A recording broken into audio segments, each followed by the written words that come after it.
I want to try something different, so please let me know what you think. I want to talk about news, but only true crime, paranormal, or news that's strange. Things related to the channel, basically.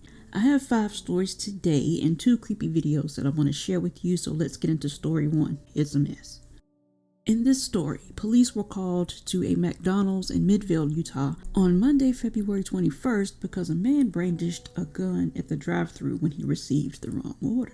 27-year-old Sadat Johnson received the wrong order at a McDonald's drive-thru, so he pulled a gun out and brandished it at employees. Unified Police Department of Greater Salt Lake responded to the call. When they got there, they made contact with Johnson knowing he may be armed. They pulled him out of the vehicle. A shot was fired. The officer was able to deflect the barrel of the gun. That bullet injured an officer and went into the awning of the McDonald's drive-thru. It was then police say they noticed the size and age of their shooter. The person that pulled that trigger was 4 years old. Just think the gravity of that. Police say they believe Johnson told the child to shoot at officers. I've never seen anything like this in my 28 years in law enforcement. Employees asked him to pull to the front of the restaurant while they corrected the order, and they also called 911 around the same time. When police arrived on the scene, they asked the man repeatedly to get out of the car, but he wouldn't cooperate, so they had to pull him out. As he was being taken into custody, an officer turned toward the car and saw a gun sticking out from a back window. A round was fired from the gun, but before police returned fire, they realized that the shooter was a child. The officer yelled out, "Kid," which caused the other officers to stand down. The officer who first noticed the kid sustained an arm injury when the bullet grazed him, but no other injuries were reported. I understand that it can be frustrating or annoying when your order is wrong, but you don't need to kill somebody over it. Here's a video of the mother talking about the ordeal and how she wants her children back.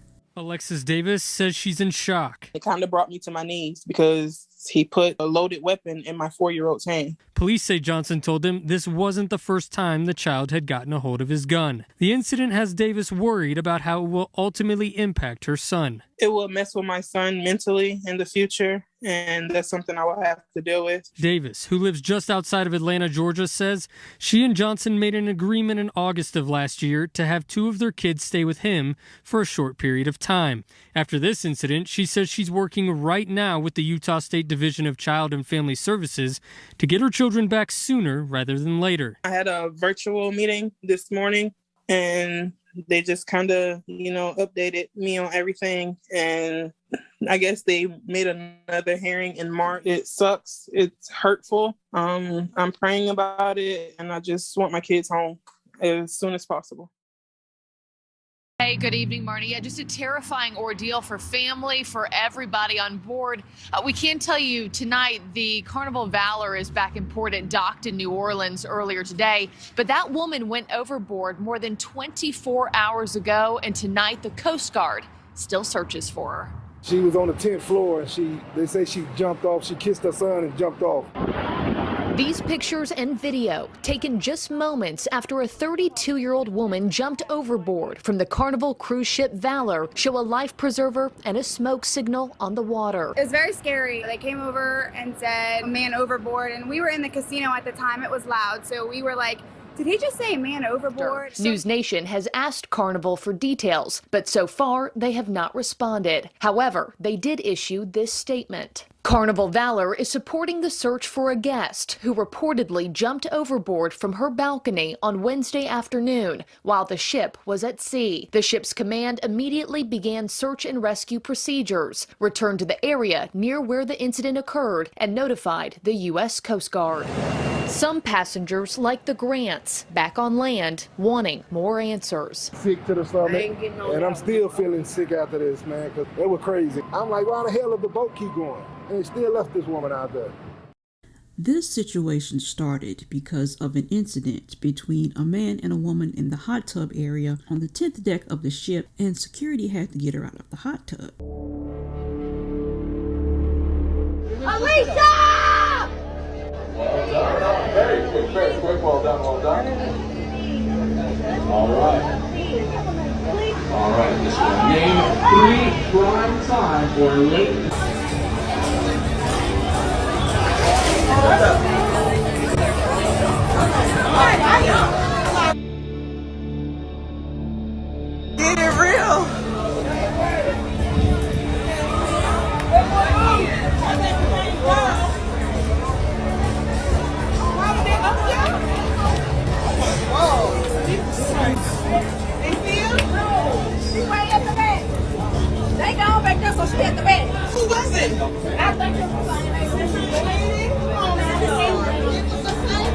Yeah, oh my God.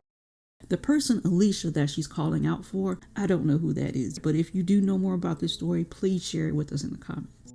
According to a passenger, security tried to calm her down, but she was belligerent and combative towards them, so they had to restrain her. She then broke loose and flipped herself over the side. And at the time, they were 150 miles off of the coast of Louisiana. When she jumped over, some passengers reported seeing red in the water because she hit her head on the side of the boat. She was also making jerking motions, indicative of a severe head injury. She then hit the water face first. Regarding the handcuffs, some passengers claimed that she was handcuffed and that they don't know whether she was still restrained when she broke free, while others said that she wasn't handcuffed. According to the chief communications officer for Carnival Cruise Line, she wasn't handcuffed and she jumped from her balcony. However, passengers reported that she broke loose from security and jumped over the railing on the 10th deck of the 11-deck ship. Someone just got eaten by a shark. Big great white, that's a great white. Oh man, oh no. Oh no.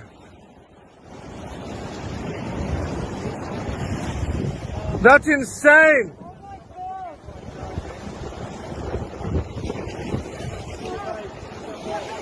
The person's still there.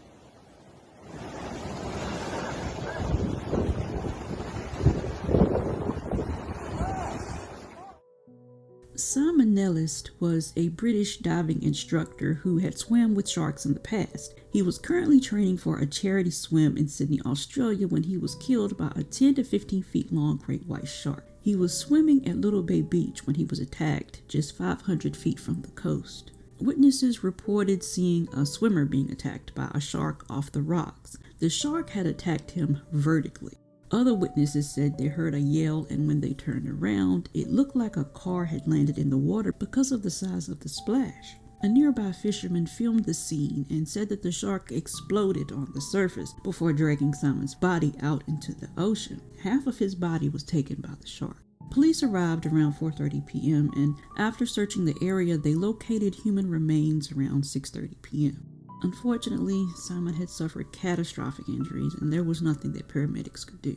The attack was the first shark fatality in Sydney since 1963, and he was engaged to Jessie Ho, and they had actually planned to get married in 2020, but they had to postpone because of the pandemic. Ava Majury created a TikTok account in 2020 when she was 13, and a year later, she had more than 1.2 million followers. It wasn't long before she started to receive comments from someone with the username Eric Justin 111. He would message her on Snapchat, Instagram, and even while she played games online with her brothers. She'd respond to him with, "Hey, how was your day?" which was one of her common replies. Soon, he started to send comments that were a bit creepy for a 13-year-old to be getting, so he was blocked. But that didn't stop anything, because he would just create more accounts.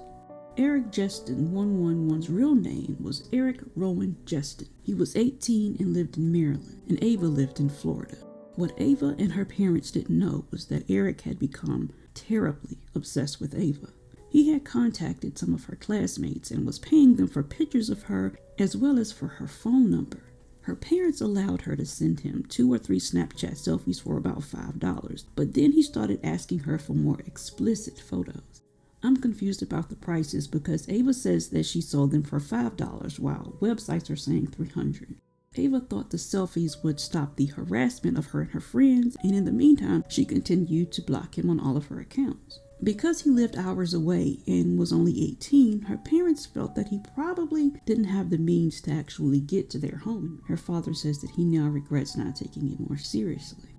Ava's father is a retired police lieutenant, and he told Eric via text to stop contacting his daughter and that she was a minor. At first, he pretended to be apologetic, but soon he became threatening and things just kept getting worse. So on the morning of July 10th, 2021, he showed up at Ava's doorstep and fired his shotgun, blowing open their front door. Her mother said that right away she thought that her daughter was dead. Her father jumped out of the bed and ran to the front door where he saw Eric on the front lawn. Ava's mother called 911 and her father chased Eric, but the father tripped and fell, so Eric was able to run away, temporarily. The father grabbed his handgun and waited for police to arrive. but before they did, Eric had come back. Ava's father ordered him to drop the shotgun, but he refused and he pointed it at him. That was the end of Eric. The family eventually moved and Ava began remote learning. She's now set to testify against a former classmate that her family says was also stalking her and assisted the stalker by giving him personal information. He also helped the shooter plan the crime. After all of this, Ava's parents wanted her off of social media, but like most teenagers would, she begged her parents to let her stay on. She loves what she does, and she didn't want him to take that away from her. This house, located at 1428 North Genesee in Los Angeles, was the home of Nancy Thompson, played by Heather Langenkamp in Nightmare on Elm Street Parts 1 and 2. The house was first listed in October of 2021 for $3.25 million, and offers were due by midnight on Halloween. This house is also in the same neighborhood as another house in the movie, as well as the house from Halloween. Now, speaking of Halloween, this house is a life-size replica of the Michael Myers house. It's located in Hillsborough, North Carolina, and is the real-life personal residence of horror fan Kenny Caperton. He and his wife, Emily, began designing the home in 2008 after they visited the original house in South Pasadena, California. His home was completed in 2009. Because there weren't any blueprints for the interior layout of the original house that was built in 1888, Kenny and his wife had to design the house to be practical and fit for modern standards. The front and the sides of the house were designed to resemble the house in the movie as much as possible, but the interior and the back of the house were altered to be livable and modern. The original house didn't have a kitchen or any bathrooms, and the kitchen was actually added for the movie. Judith's bedroom, the hallways, the staircase, and the basic locations of the kitchen, the dining room, and the living room are in the same places. And Kenny has events at the house, especially during Halloween, but he no longer allows inside tours. The address of the original house is 1000 Mission Street, South Pasadena, California. It's now an office building and a historical landmark. This video has been going around on social media for years because it really does look like the ground is actually breathing. Some people say that it makes them think of the giant turtle in the Never-Ending Story, which it does. What's causing this strange looking phenomena is simply loose soil and very strong winds, and I'll include a video from the Weather Network that goes into more detail.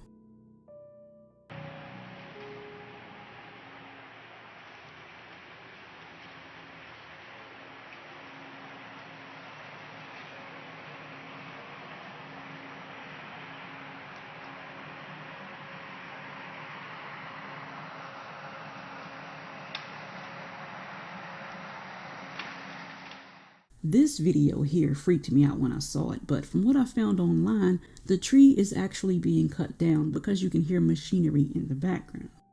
If you have some news stories from your town that you would like for me to cover, send them to the email in the description. Also, if you would like to support the channel financially, please consider checking out my Patreon. Patrons receive access to one exclusive and completely uncensored video per month. You also receive updates on what I'm working on, and your name will be listed in the credits at the end of each and every single video.